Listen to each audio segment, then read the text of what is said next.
En algunos momentos el trabajo la abrumaba tanto que no tenía tiempo ni de apreciar realmente los utensilios que la rodeaban.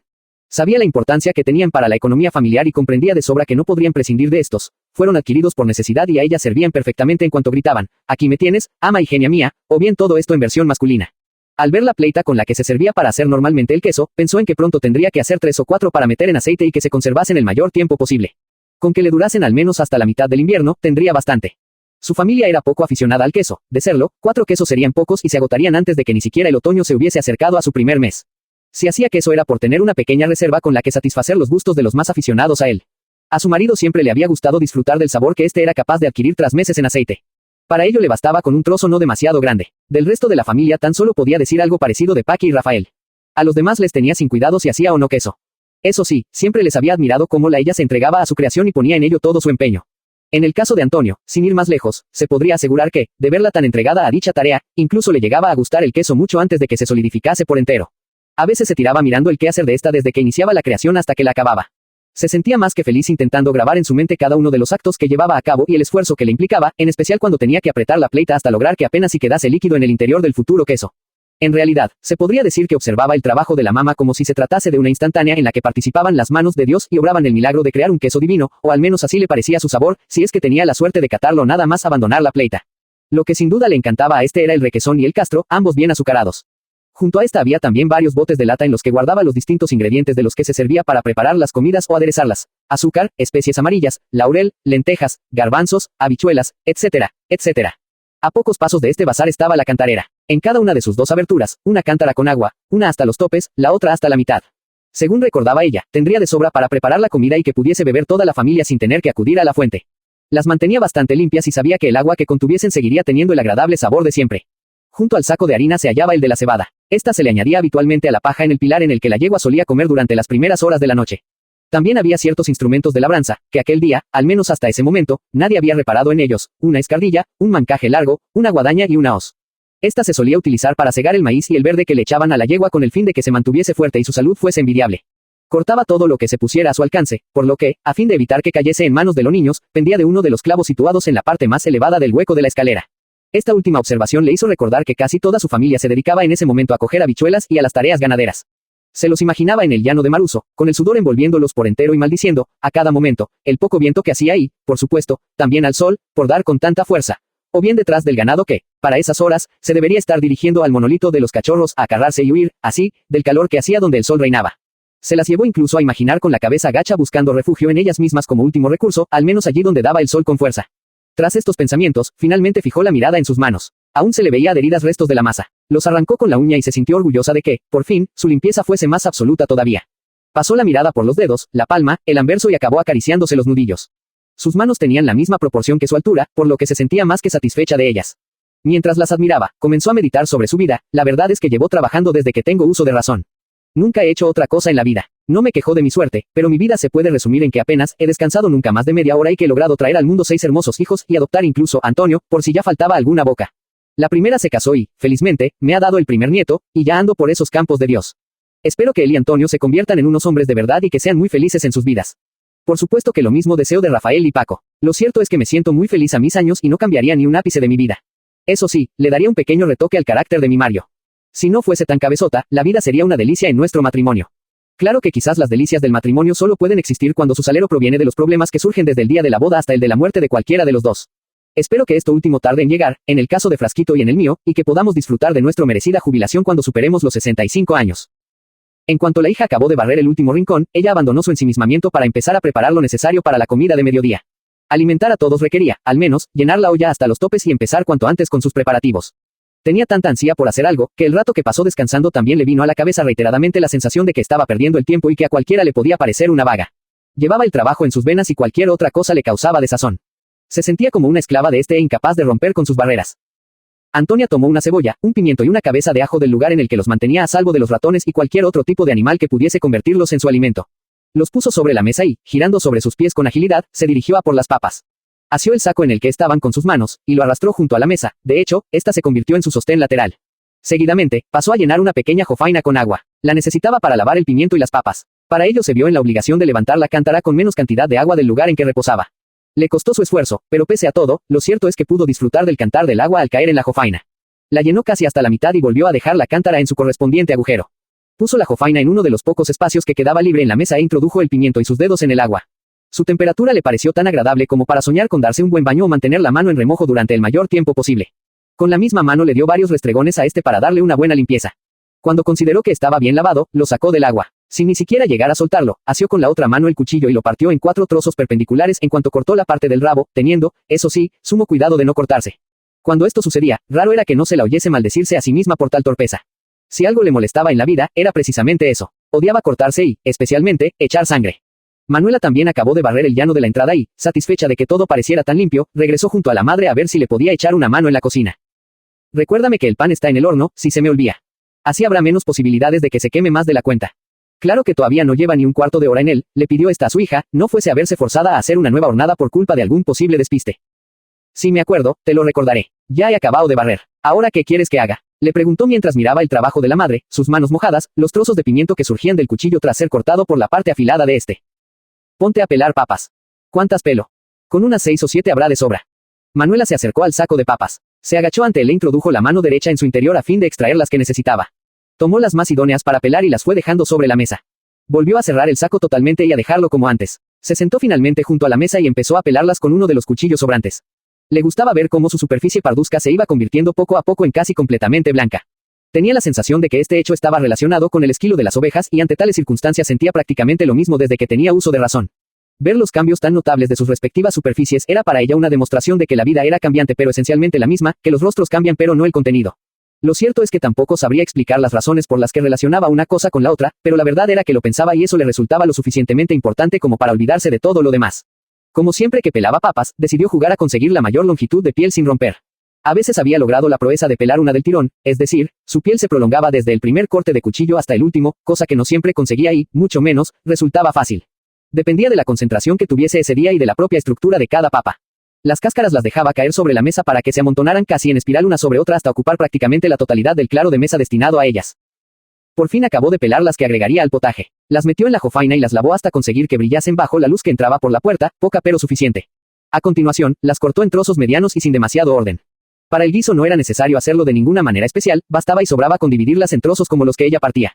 La madre, mientras tanto, había pelado los 2 tomates y trinchado la cebolla finamente. Ya solo le quedaba encender la lumbre y poner la olla en la estreves para que se empezase a calentar y echar en ella los ingredientes del potaje antes de que comenzase a hervir, salvo las papas, que las agregaría media hora antes de retirar la olla del fuego, de lo contrario, estas acabarían convertidas totalmente en papilla y perderían gran parte de sus nutrientes. Con este fin, se alejó de la mesa y se acercó al rincón en el que se hallaba la leña.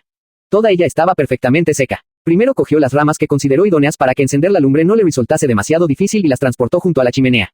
En cuclillas, fue situando una y otra rama entrecruzadas entre sí a fin de dejar el espacio suficiente entre ellas y su combustión no encontrase resistencia alguna.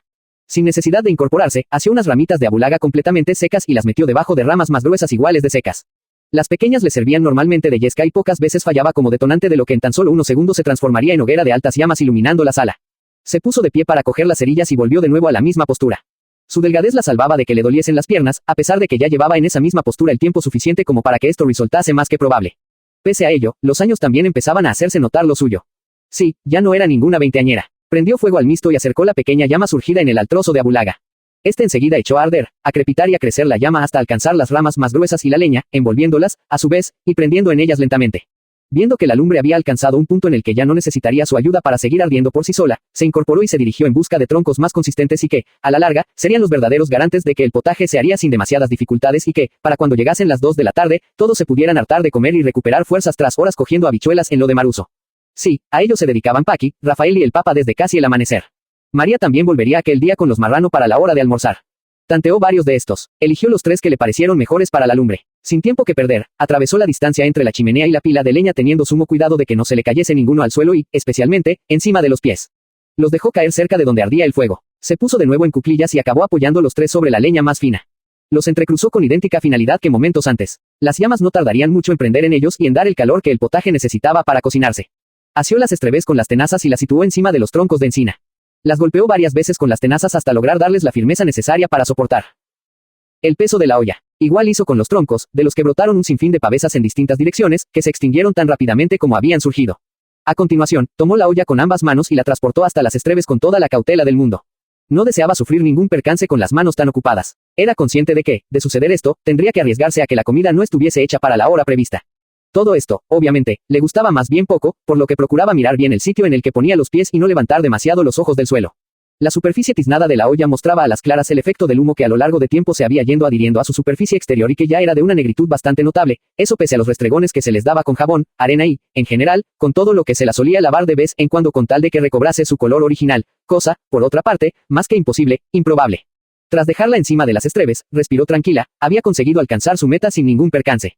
Antes de retirarse, arremetió la lumbre para que toda o la mayor parte de la leña pudiese arder siguiendo un mismo orden y que el fuego mantuviese su intensidad sin apenas altibajos. Enseguida la olla se vio rodeada de numerosas llamas y del calor creciente que ascendía chimenea arriba junto con el humo. Algunas pavesas brotaban solas y subían por la chimenea arrastradas por la corriente de aire caliente. La mayor parte de estas desaparecían poco después de tomar vuelo, no obstante, lo cierto es que parecían pequeñas estrellas fugaces visibles durante apenas unos segundos antes de difuminarse en la oscuridad de la chimenea o, mejor dicho, el reino del hollín. Hacía al menos medio año desde que fuese limpiada por última vez y en algunas partes la capa de hollín llegaba a ocupar gran parte de sus paredes. Sí, ya empezaba a estar cercano el día en que tuvieran que darle una nueva limpieza y, de paso, evitar la posibilidad de que se metiese fuego en ella y ardiese por entero incluso el cortijo. Sí, si sabían ser prevenidos nunca tendrían que curar ni maldecirse por una dejadez quizá transformada en desgracia de consecuencias inimaginables. Mamá, acuérdate de que está el pan en el horno, le recordó Manuela. Esta se hallaba limpiando la mesa de todo cuanto había sobrado de los ingredientes, piel ante todo, que momentos antes acababa de poner en la olla. Pues lo cierto es que me había olvidado. Menos mal que tú tienes buena memoria. En menos de 5 minutos, seguro que estará en su punto. Manuela continuó con su tarea sin añadir nada a lo dicho por la madre, nada más tenía que decir al respecto ni creía conveniente. Esta procuró usar los 5 minutos que estimaba le faltaban al pan para estar en su punto y poder extraerlo del horno, en beber un poco de agua para saciar la sed, el calor que desprendía la lumbre y el rato que llevaba sin probarla estaban comenzando a hacerme ya en ella. También aprovechó la ocasión de echar sal al potaje en cuanto el fuego hizo hervir el agua. Todo tenía que estar, para ella, en perfecto orden. Su hija, al verla beber agua, no supo aguantarse y también aprovechó la ocasión para beber. El día de calor y la lumbre se hacían notar sobremanera incluso bajo la sombra que cobijaba ambas. Su sed era un mero reflejo de ello. Mamá, no sé si te lo he dicho, pero lo cierto es que mi amiga María se va a casar en cuanto llegue el otoño. No, no me has dicho nada. Sí, ya va siendo hora de que se case. Con 6 años que llevan de novios, ya va siendo hora. Sí, pero más vale conocerse bien antes de casarse que tener que arrepentirse. Sí, quizá en eso estés en lo cierto. Aunque tampoco es bueno empezar a tener hijos demasiado tarde, como me pasó a mí. El primer hijo debe venir antes de los 25 años, más tarde puede ser peligroso, al menos esa es la opinión de comadronas y médicos. Cuando ellos lo dicen, por algo será. Antonia abandonó el cortijo y se dirigió al horno. El sol seguía calentando infernalmente el día. Por suerte, la 1:45 había traído una leve brisa que ya empezaba a hacer notar lo suyo y que era recibida con alegría por el mundo campesino y pastoril al que refrescaba, alivio que todos agradecían. La inmovilidad anterior felizmente había desaparecido. Menos mal que al menos hace un poco de viento. Lo de antes no era ni normal. En mi vida he visto yo, que recuerde, las copas de los álamos tan quietas. Llevaba en sus manos una cesta de mimbre en la que pensaba poner el pan en cuanto lo extrajese del horno, para hacer más llevadero su transporte hasta el interior del cortijo. La tabla usada para llevarlo al horno ahora le parecía poco adecuada. Atravesó la distancia que la separaba de este casi deprisa y corriendo. Cuanto menos estuviera en el sol, mejor le vendría a su cabeza en un momento en el que ningún tipo de prenda la aislaba de sus rayos. De la dula tan solo llegaba el sonar de alguna que otra de las esquilas. Antonio jugaba en la sombra del nogal. El sol lo había obligado a ello conforme el mediodía se fue acercando y el calor se convertía en algo verdaderamente insoportable. Sus voces cada vez más cercanas llegaban hasta Antonia como si se tratase de los viejos recuerdos de los niños de su infancia. Sí, aquella mujer delgada, y no por ello menos fuerte, también había tenido una infancia cortijera y hermanos, vecinas y primas con los que jugar los largos días de su infancia casi olvidada.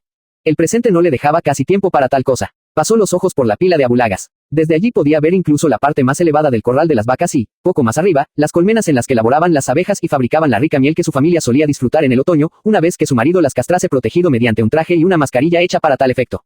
De lo contrario, tal cosa le sería imposible. De hecho, lo más seguro sería que ni siquiera pudiese acercarse a ellas y degustar la miel, un imposible. Por fin llegó junto al horno. Quitó de su entrada la pequeña puerta que lo cerraba. El calor resultaba menos molesto que cuando introdujo el pan en él. Se asomó al interior para observar si este finalmente se había dorado perfectamente. La verdad es que tengo ya tal control del tiempo que tarda en hacerse, que lo único que puedo esperar es sacarlo del horno ya hecho. Sí, será mejor que vaya sacando el pan. Se ve claramente que no necesita estar más tiempo dentro, pensó mientras tomaba en sus manos la pala de madera con la que se solía ayudar para meterlo y sacarlo. La alargó hasta el primer pan y con la maña que ya la distinguía en tal menester, logró situarlo encima de la pala. Después tan solo le quedó arrastrarlo hacia ella y ponerlo al alcance de sus manos.